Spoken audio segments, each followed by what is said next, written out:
And speaking of climate change, it will be some months from now before we get the full picture of the findings of UN independent expert Atiya Warris. She recently wrapped up a 10-day trip to the Bahamas where she assessed Bahama leaks, COVID-19 and Hurricane Dorian's impact on the country. She also looked at the impact of climate change and associated natural disasters on the youth and the lingering concern of brain drain.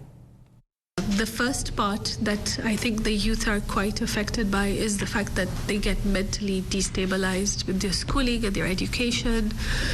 And I could see the effect of it as I moved around. But the second thing is that many of them are leaving the country. And if your young people leave the country, then who will be left to rebuild it and to build it and to lead it and to grow it? And I think it's very important. I think government should set up more work-study schemes. I think students should be able to be placed in government and work under mentoring, senior management, because I think it will be a crisis if we don't make sure that there are the young people to take over the country in the future. Warris also expanded on the idea of taxation, debt and climate as issues that also impact the youth.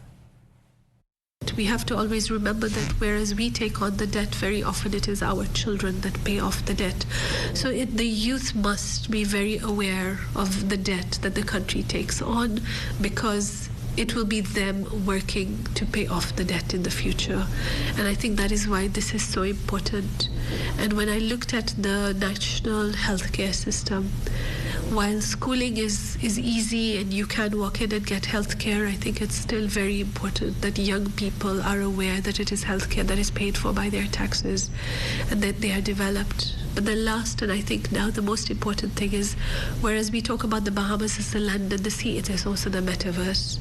And I think digital innovation rests in the next generation.